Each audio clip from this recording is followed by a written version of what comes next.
आज खेल के मैदान में दुनिया ने भारत का दम भी देख लिया। दुनिया के सबसे बड़े क्रिकेट स्टेडियम का अहमदाबाद में उद्घाटन हुआ। 1,30,000 दर्शकों वाले अहमदाबाद के मोटेरा स्टेडियम को अब नरेंद्र मोदी स्टेडियम के नाम से जाना जाएगा।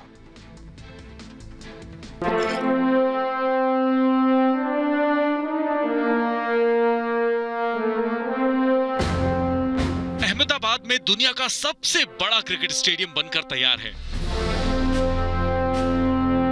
स्टेडियम का राष्ट्रपति रामनाथ कोविंद ने उद्घाटन कर देश को सौंपा। इस क्रिकेट स्टेडियम का नाम प्रधानमंत्री नरेंद्र मोदी के नाम पर रखा गया है।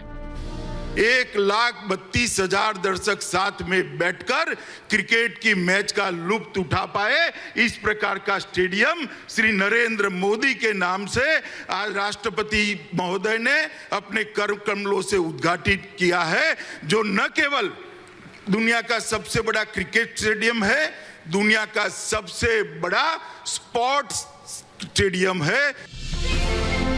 खेल की दुनिया में इसे भारत की धमक ही कहेंगे। जिस क्रिकेट का जन्म इंग्लैंड में हुआ, उसी इंग्लैंड की टीम के साथ भारत अहमदाबाद में दुनिया के सबसे बड़े स्टेडियम में टेस्ट मैच खेल रहा है। अहमदाबाद एक स्पोर्ट्स सिटी बनकर तैयार हो चुका है और दुनिया देख रही है नरेंद्र मोदी क्रिकेट स्टेडियम, जिसे पहले मोटेरा के नाम से जाना जाता था। नरेंद्र मोदी जब मुख्यमंत्री हुआ करते थे गुजरात के, तब उन्होंने ये सपना देखा था और इसी ड्रीम प्रोजेक्ट को लॉन्च किया था मोटेरा स्टेडियम के। तब के मोटेरा स्टेडियम को पूरी तरह से डेमोलिश करके नया मोटेरा स्टेडियम उसके जगह पे खड़ा करना और उसको state of the art facility से बनाना और विश्व का सबसे बड़ा क्रिकेट स्टेडियम बनाना। एशियाड और कॉमनवेल्थ के देशों का सपना है कि यहाँ ओलंपिक्स खेले जाएं। ओलंपिक दुनिया का सबसे बड़ा खेल जलसा है, लेकिन इसके लिए सबसे बड़ी स्पोर्ट्स सिटी और मूलभूत ढांचे और सहूलियतों की जरूरत होती है, और वो अहमदाबाद के नरेंद्र मोदी स्टेडियम में मौजूद हैं। और अब बात आज के सवाल की, जो हमारे मित्रों ऐप के फॉलोअर्स के लिए था। हमने पूछा था कि क्या टिकैत के संसद घेराव का ऐलान कर फिर से देश में हिंसा भड़काने की कोशिश हो रही है? आपने अपनी राय वीडियोस बनाकर हमें भेजिए। आइए देखते हैं आज के टॉप वीडियोस।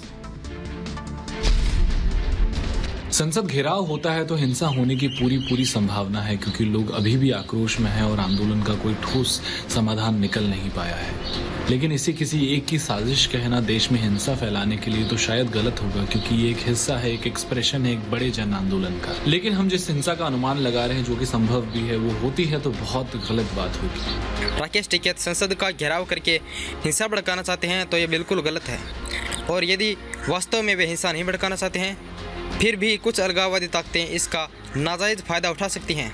इसीलिए पुलिस प्रशासन को सतर्क हो जाना चाहिए, और जैसा राकेश टिकैत ने कहा है कि वे शांतिपूर्ण घेराव करेंगे, वैसा ही होना चाहिए। यदि कुछ भी उन्होंने गैरकानूनी कार्य किया तो उन पर सख्त कार्रवाई होनी चाहिए।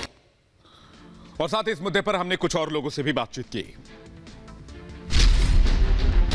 राकेश टिकैत जो बयान दे रहे हैं कि हम संसद के साथ ये कर लेंगे या वो कर लेंगे, ये बिल्कुल गलत है। मतलब अगर उनको अपनी मांगे मनवानी ही है तो शांतिपूर्ण तरीके से बात जाकर कर सकते हैं ना। सरकार से ऐसे ये मतलब आम जनता को क्यों परेशान किया जा रहा है?